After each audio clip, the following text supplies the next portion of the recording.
Welcome back to botany class. Let's look at a glance of today's learning objectives. Now we are discussing about transgenic plants.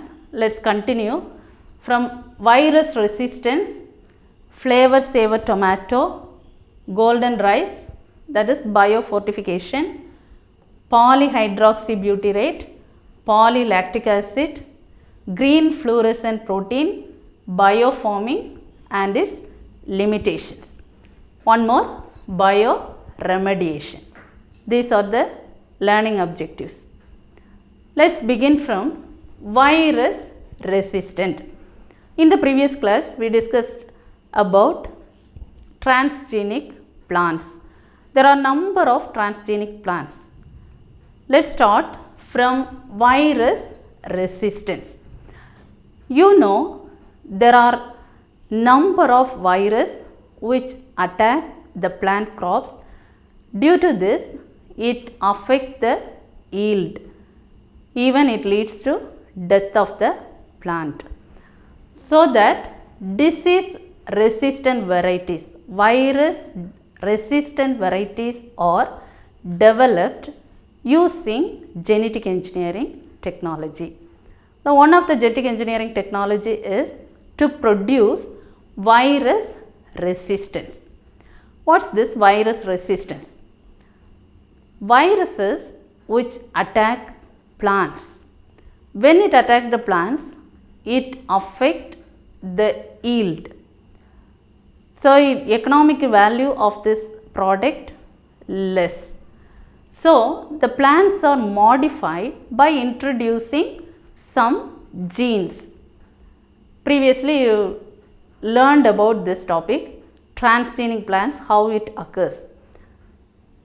Because of the biotechnology, it produces recombinant DNA or DNA, recombinant DNA, introducing a desirable gene which produces the enzyme which deactivate the viral DNA.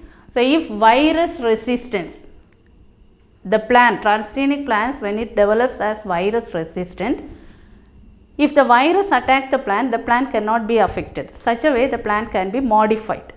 That's called virus resistance. So, how it works? This rDNA, already the plant gene is modified by resist to virus. So, this gene, this new gene which secrete enzymes which degrade the or inactivate the virus DNA. When the virus DNA inactivate, it do not cause any disease. So, this method of transgenic plant is called as virus resistance. Then let us see some more examples of this flavor saver tomato. So, this is one of the tomato plant, flavor saver tomato. Tomato and so many fruits, very easily it gets spoiled. When it is transporting long distances, it gets spoiled.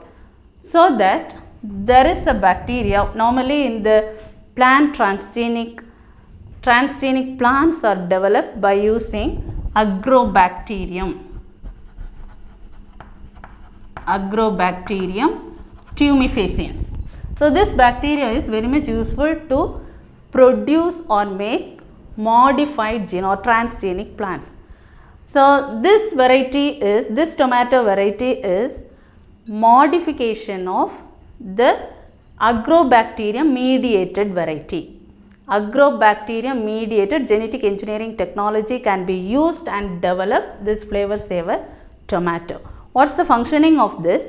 It delays the process of ripening. The ripening process can be delayed.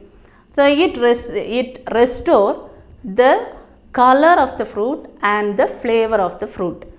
So, the fruit color, tomato fruit color, and it do not get spoiled. So, it is in solid state few more days. So, it delays the process of ripening and delays rotting.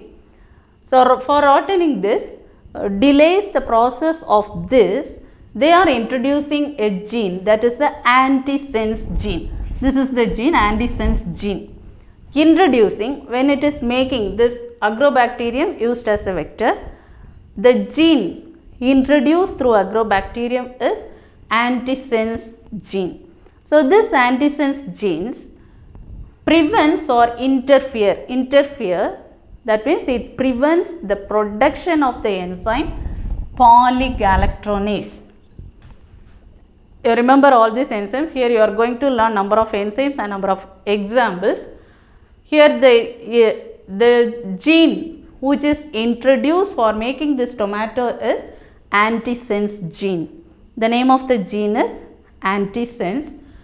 What's the function? It interferes the production of polygalactonase. So when it affects or prevents the production of this enzyme, what's the name of the enzyme? Polygalactonase. Polygalactonase enzyme, it prevents to produce this enzyme. Antisense gene prevents for the production of polygalactonase enzyme, so that it delays the process ripening. So it can be transported very long distances in a solid state. Such a way that this tomato is modified as a transgenic. Another example, golden rice. Golden rice. Golden rice, you know what's the binomial of rice? It's Oryza sativa. Oryza sativa. Golden rice.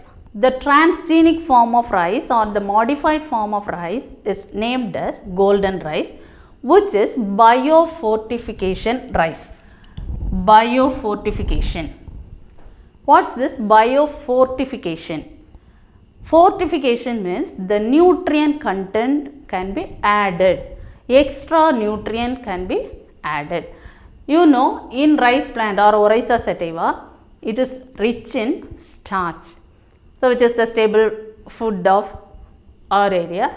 So this Oryza sativa, this rice which contains starch. Starch is abundant in this. In addition to this, some extra nutrients are added. That type of transgenic or that type of modification and produce a rice called golden rice. Here what is introduced? In addition to starch, there are beta carotene is added. So carotene content is added. So when you consume this rice, golden rice, which produces starch, in addition to starch, it also gives carotene. So beta carotene gene is introduced in it, which is developed by Ingo Portricus and his group. They develop such a transgenic rice is called golden rice. That name of this rice is, the process is biofortification. In addition to the normal endosperm of the rice, there are 3 genes are introduced in it. The 3 different types of genes which are derived from carotene producing beta carotene, which is derived from daffodil plant, and one is derived from soil bacteria and rice endosperm. So 3 different types of genes can be introduced. The name of the gene is PSY. The first type of gene is PSY. Another one CRT1 and LYC. What are these genes? 3 more questions, which is very important. The 3 different genes introduced into golden rice for biofortification is PSY. The first type of gene is called as PSY, that's phytoene synthase. The name of the gene is phytoene synthase, which is derived from daffodil.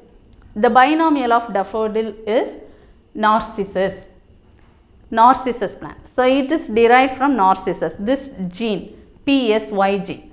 What's this PSY? Phytoene synthase. Phytoene synthase gene. Second type of gene is CRT1. That's derived from one of the soil bacteria. So this is derived from one plant, daffodil plant, phytoin synthase enzyme, commonly called as PSY. Another one, CRT1, derived from a soil bacterium, that is Erwinia aridorora. So this is bacterium, soil bacterium. Third type of gene is LYC, lycopene cyclase. Lycopene cyclase. This is derived from rice endosperm. The normal rice endosperm which stores starch. This golden rice which contains, in addition to starch, carotene, beta carotene. So when one consumes this golden rice, they are getting carotene in addition to starch. Why they develop this? To control xerophthalmia, that is child blindness. So many people, many children, they are affected. So it contains this gene, the beta carotene, which encodes vitamin A. To avoid this deficiency or to control this xerophthalmia, the plant can be modified. Oryza plant, Oryza sativa, or rice is fortified. The extra nutrient can be added. And there are 3 different genes. Here 3 more question, very important. The 3 different genes present in this golden rice is PSY, CRT1, LYC. What's this PSY? Phytoin synthase, derived from daffodil. This CRT1 derived from a soil bacterium, Erwinia aridorora, and LYC is called as lycopene cyclase. Lycopene cyclase, which derived from rice endosperm, which is developed by Ingo Porticus and his group. This is the question. So first question, virus resistant. What is virus resistant? 2 more question. Or sometimes they may ask for 3 more question. Then flavor saver tomato. Write about flavor saver tomato. It's also 3 more. Then golden rice, 3 more question. And this genes, important. Then what are the here this golden rice and biofortification? What's the use of this? Or these all plants are transgenic plants, or they are called as GM plants. GM, what's GM? Genetically modified plants. So what are the benefits of these modifications? These all first 3 examples you learn: virus resistant, flavor saver tomato, and golden rice. What's the use of this modification? Why we are modifying? Is there any benefits when the genes are modified or when the plants are modified? It produces, what's the benefit of this? It produces high yield. The ultimate aim of plant breeders are to increase the content qualitatively as well as quantitatively. The content or the products can be increased. The yield must be increased. So when the plants are modified in such a way, it increases the yield, high yield.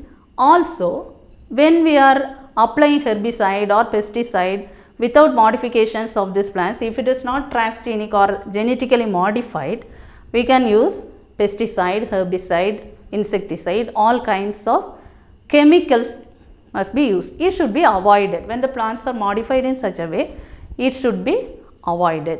So pesticides, spraying pesticides, avoid. There are 70% reduction of pesticide usage. So chemical usage, chemicals when the chemicals are used in the form of pesticide or herbicide, it not only affects the weed or the pest, it also affects the crop plants yield. So little by little it enter into the body of living organisms. To avoid this, 70% reduction in the usage of pesticides. That's one of the benefit. And when we are using this herbicide or insecticide, that's chemical substances, it also affects the soil environment. So this conserves the soil environment as well as the microbes present in the soil. So these all crops we are planted in the field, in the soil. So these chemical substances, when we are spraying some substances in the form of chemicals, it not only affects the weeds or pests, it definitely affects the soil, water and the surroundings. So it can be conserved. So conservation of microbial population and conservation of soil also possible. So these are the benefits. So benefits of genetically modified plant, 3 mark question. Next 3 mark question is, what are the benefits of genetically modified plants? Then, though there are some benefits, there are some risks also. By modifying this plant or due to transgenic plant, there are some risks. What are the risks of this? It affects liver, kidney, the functioning of liver and kidney. Also it causes cancer. So it causes some diseases because of modifying this, because we are changing the gene or genome. So it causes disease, it affects certain organs, and it affects due to radiation, it causes, due to mutation, it causes cancer also. Then hormonal imbalances. The nature can be altered through this method, this rDNA technology or genetically modifying technology. The normal or natural nature can be modified so that it leads hormonal imbalances, and it due to this reaction it produces allergies also. Certain times nucleic acid content, due to this alteration of this, it causes allergy reactions. That is the limitations or the risks of this genetically modified plants. Then let's see the next topic, polyhydroxy butyrate. So this microbial, these plants, not only the plants alone modified, there are some microbes can be modified. So here polyhydroxy butyrate. So polyhydroxy butyrate is a synthetic polymer. So synthetic polymer is non-degradable polymer. The polymer is non-degradable. The non-degradable polymer can be changed by genetically modified to degradable polymer. For using this degradable, this polyhydroxy butyrate, PHB, it's a synthetic polymer.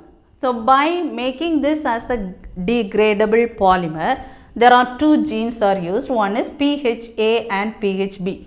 PHA is polyhydroxy alkanoates, and polyhydroxy butyrate. So this produces this synthetic polymer which is non-degradable, which develops, which polluted the soil, as well as it produces, when it burns, it gives this dioxin. So this dioxin causes cancer. So that it's made as a degradable polymer. So degradable polymer, this polyhydroxy butyrate, PHB, the butyrate, polyhydroxy alkanoates and polyhydroxy butyrate are the degradable. It changed the synthetic polymer into synthetic non-degradable polymers into degradable polymers by using this. So this one, what's the use of this degradable plastics or this polymers? So in the medical field, it's very much useful to producing the drugs, the drug delivery. There are so many packages and all made up of non-degradable substances. It can be biodegradable substance. So it's used in drug delivery and scaffold. There are some parts or tissues which is made like heart valves or some tissues can be made in biodegradable substances. So, polyhydroxybutane. In the same way, polylactic acid. Polylactic acid is also a thermoplastic. So, this polylactic acid produced is derived from the common substances like cornstarch and cassava, the root that is Manicata esculenta.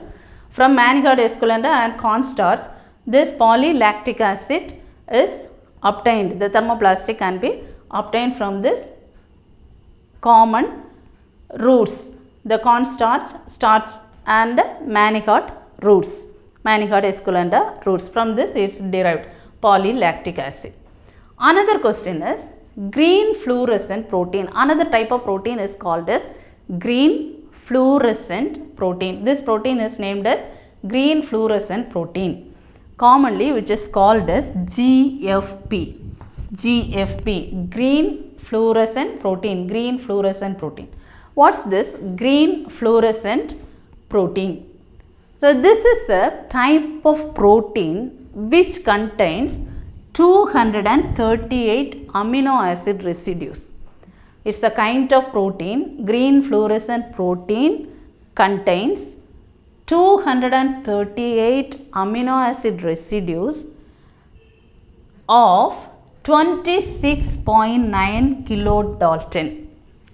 So, this much bioresidues are present in this 238 amino acid residues. Amino acid residues 238, the weight is 26.9 kilodalton. So, it is this is the, it exhibits a green fluorescent light when it is exposed to ultraviolet blue spectrum of ultraviolet. It gives or exhibit green fluorescent light.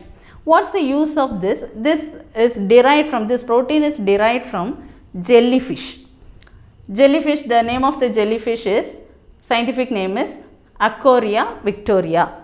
Achoria victoria, jellyfish.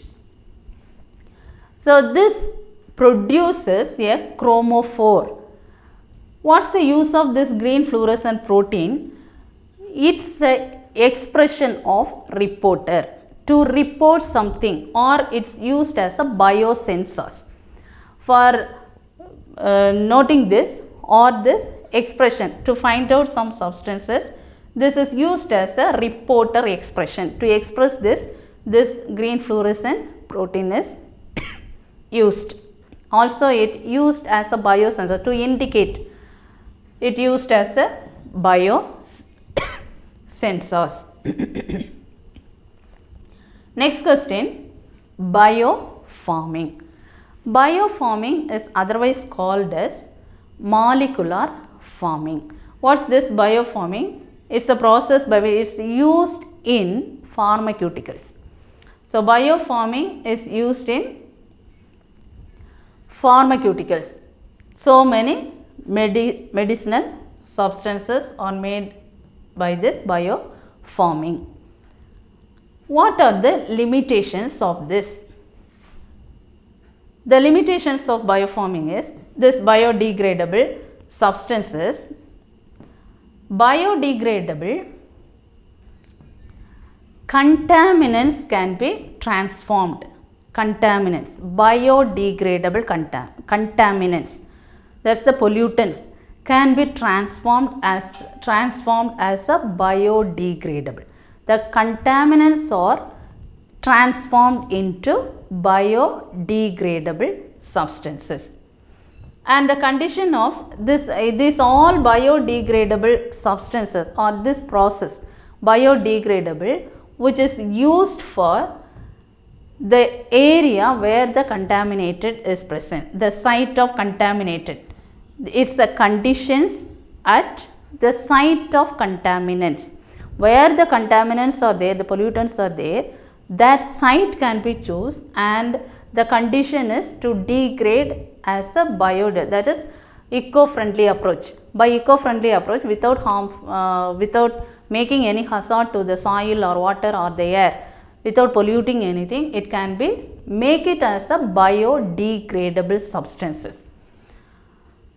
Before using these all technologies, this biodegradable, the microbes can be modified. Here for using this process, microbes can be used as a transgenic or genetically modified. So, at first, before going into the process, there is a test, small scale test, that is small scale test must be performed, because some substances which emits different kinds of chemicals and it also polluted the air or water or the land. To avoid this, a small scale test must be performed. Then the genetic engineering, for all these techniques, the technology involved in this is genetic engineering technology. So, this genetic engineering technology produces a modified microorganisms. These all microorganism, bacteria, it is in the form of bacteria or plants or any other animals. This all are modified, the microorganisms are modified microorganisms. So, the nature can be altered and it produces a new modified organisms can be produced. So, these are the limitations of this. So, limitations, 3-mark question or 2-mark question, sometimes 5-mark also they may ask, all kinds of limitations. This point wise question important. So, you learn all this for question oriented, the exam oriented, prepare it well. Then there are some strategies to bioremediation. What are the strategies of bioremediation? So, next topic you are going to learn is bioremediation. What's meant by bioremediation? The remediation, biological remediation. The biological remediation, here the contaminants can be make it as degradable substances. So, there are some process, some examples of bioremediation. What are the examples? Phytoremediation. So, first example is phytoremediation, then mycoremediation, bioventing, bioleaching, bioaugmentation, composting, rhizofiltration and rhizostimulations. Here rhizostimulations. So, bioremediation, biological remediation. So, for this they are using green plants. You know, normally we are making plants around our houses, or if any buildings are there, around this there are some green plants. Knowing or unknowingly, these plants we are planting. What's the reason? These plants are observing this, during respiration it takes oxygen and releases carbon dioxide, and the carbon dioxide can be taken during photosynthesis and it evolved oxygen. So, oxygen is one of the air purifier. So, when the oxygen content is released, this oxygen is a fresh air. So, the carbon dioxide can be utilized by the green plants. So, everywhere the green plants are utilized. Green plants are very much useful. That is one method. So, green plants are used for bioremediation to absorb the unwanted gas and it releases the pure oxygen, the pure gas. So, phytoremediation, phyto means plants. So, remediation, by using this is the process by which the green plants are used. Because of this reason, because of photosynthesis, by photosynthesis process, for photosynthesis process, plant absorb carbon dioxide and it release out oxygen. So, that is one of the phytoremediation. Likewise, mycoremediation. What's meant by myco? Myco is fungus. Fungus. How fungus are helpful? Fungus are non-green plants. Other green plants, that is phytoremediation. Green, because of the presence of green, it produces this oxygen because it evolves oxygen during photosynthesis. How this fungus are involved in bioremediation? Fungus, which is very much useful by degrading the substances. The complex substances can be degraded by in the form of the complex substances or degrade into smaller substances by means of fungi as well as bacteria. So, saprophytic fungus are very much useful. So, mycoremediation. So, degrading substances which degrade the substances and it enrich the soil fertility. Then bioventing, another process by bioremediation is bioventing. That is the process by which increase the oxygen content. So, it can be increase the oxygen content. Then bioleaching. Bioleaching, it recovers the metal pollutants. The metal pollutants can be recovered by this method called bioleaching. Then bioaugmentation. This is bioaugmentation by adding some microbes, addition of some microbes into the soil to speed up the process. What process? This recover metal pollutants can be absorbed or it can be degraded. The degrade process, degradable process can be speed up by involving, adding some microbes. If what are the contents, the contaminants are there, depending upon the contaminants, what are the microbes are in need for that area which can be added. If fungus needed, they add the fungus. If bacteria is needed, they add the bacteria to speed up the process, speed up to degrade the substances. Here mainly it is used for the managing the wastewaters, managing wastewater or the soil solid wastes. Next process, composting. Composting is this compost, the solid materials, solid substances can be degraded into or compost and it make the soil fertility, enrich the soil fertility. And rhizofiltration. Rhizosphere, here rhizofiltration, it's the root and the soil, that area covers the area, it degrade the organic compounds and it uptake the metals. During this process, rhizofiltration, it uptake all the metals and it degrade all the organic compounds. Organic compounds can be degraded. Rhizofiltration, the usable substance the plant can take by means of its root, it absorbs. Rhizostimulation, this is reduction in the toxic materials. The toxic materials can be reduced due to this rhizostimulation. It's the process by which stimulate the process of degrading to reduce the toxic substances. So, if waste materials are there, it's in the form of liquid or solid, the waste which contains some kinds of toxic substances. This is the process rhizostimulation to reduce the toxic substances. Then, so this is bioremediation. Bioremediation. The limitations of bioremediations are this. Because of biodegradable, what's the use? What's the limitations of biodegradation? Bioremediation. So, bioremediation is the process by which the contaminated can be degradable. Degrade.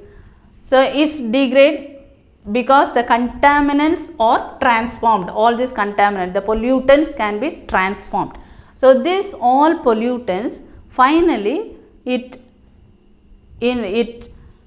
mix with the soil and the plants can utilize this. And there are some limitations. What are the limitations? This biodegradable contaminants are transformed and conditions at contaminated site, small scale test can be performed before that, and genetic engineering, the modified microorganism, all this process make a modified microorganisms. One more question. Here are some examples of polyhydroxy alkanoids. This polyhydroxy alkanoids, this gene can be produces this polymers, degradable polymers or made by use of some microorganisms. There are some bacteria, gram positive bacteria and gram negative bacteria. This PHA can be obtained from this bacteria. The gram positive bacteria example Bacillus megaterium and Bacillus subtilis. Bacillus megaterium and Bacillus subtilis, and Corynebacterium glutamicum. These three examples are gram positive bacteria, and gram negative bacteria Pseudomonas species and alkali genes Eutrophus. Pseudomonas species and alkali genes Eutrophus are the examples of gram negative. So, let us see once again what are the topics you covered today. First, virus resistance, then write about flavor saver tomato, then learn the question golden rice. Note all this. Golden rice, here 3 genes, biofortification, biofortification example golden rice, then polyhydroxybutyrate and polylactic acid, then green fluorescent protein, bioforming, then bioremediation, and these are the examples for polyhydroxyalkanase PHA obtained from gram positive and gram negative bacteria. Finally, write the limitations. So, today this all question you will learn well, and next week you have the test. Prepare well and write the test. Thank you.